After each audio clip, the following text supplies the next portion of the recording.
As Sue can tell you, our lives have been just like that picture since that day. In the last 8 years, God has taught us what the world of today's kids is like. And here's the lessons that we've learned, and here's some of what I shared at the Ablaze Prairie Fire event. 40% of all middle school kids 11 to 13 are engaging in sexual activities. 60% of all of our girls will be involved in an abusive, controlling relationship by the end of high school. 40% of all little girls are sexually molested, and 1 out of every 5 to 6 boys. 1 out of every 3 girls will report a sexual assault by the end of college, and as you know, most go unreported. Every 4th home is a home of abuse, and the numbers within the church are no different. 39% of our kids are or have been into cutting, burning, or other forms of self-abuse. 1 of every 3 of our young ladies, high school age, has an eating disorder, and it's no longer unusual to see this at age 8. Between 80 and 90% of all of our young men are into internet porn. Different surveys, different numbers, but all still very high and very addictive and very long-term damaging. I've listened to their stories of shame and guilt and suicide more than once. Absent fathers, the average American father spends 37 seconds per day of meaningful time with his kids. This leaves huge daddy-sized holes that often last a lifetime. 35% of all kids are born outside of wedlock.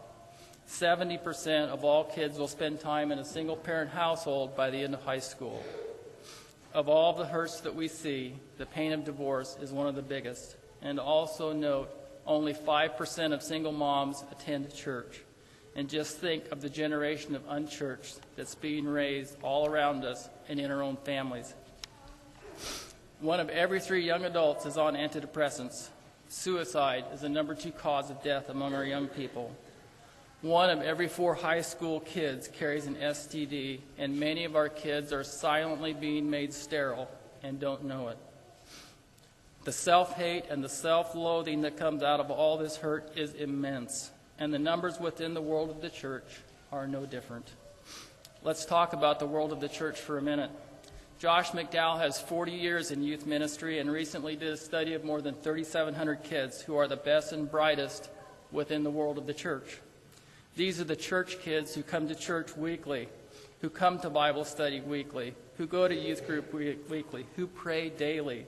These kids are the best of the best. See the above activities and realize that in the numbers that follow, this is among the 84% that are very plugged in and very involved in the life of the church, among the kids who every week attend church, Bible studies, youth group, and who pray daily.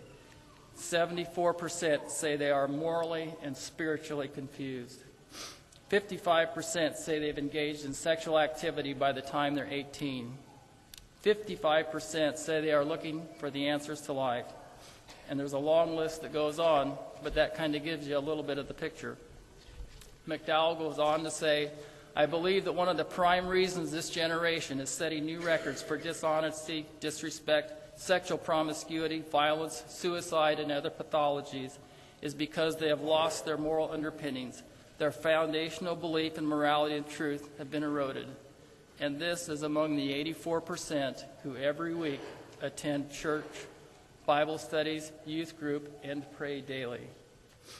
Ponder this for a moment. Between 69 and 94% of our young adults being raised in the church have no intention of coming back in through those church doors post-high school.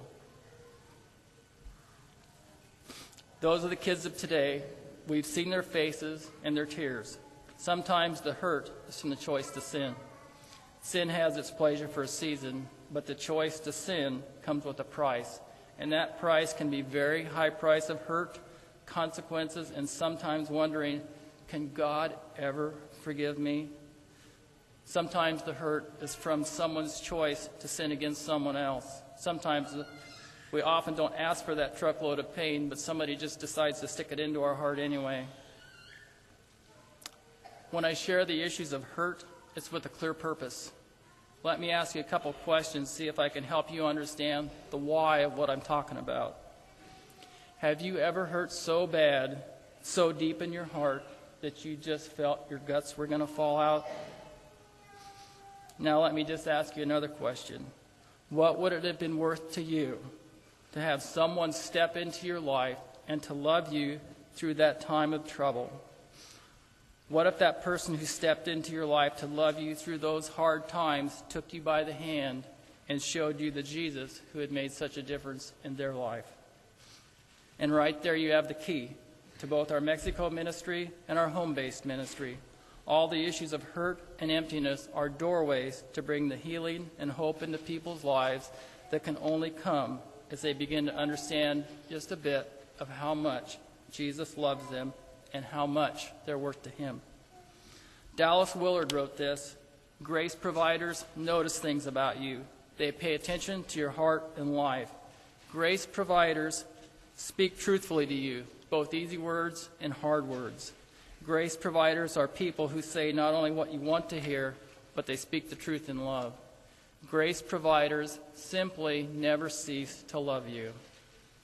They see beneath the surface, they see the darkness as well as the goodness in your heart. But when they see the darkness, they don't pull away. They're not repulsed. They move towards you. You may be a rag doll, but you're God's rag doll, and they never let you forget it." One of the other primary reasons young people are rejecting the faith of their parents is they've seen the faith of their parents and are rejecting the hypocrisy. These younger generations will not tolerate it. Lisa Carpenter shared with me some information from Focus on the Family, and she's sitting there in the back, and she's helped to put together all these slideshows for you today and spent a ton of hours doing it. I really do thank you for that.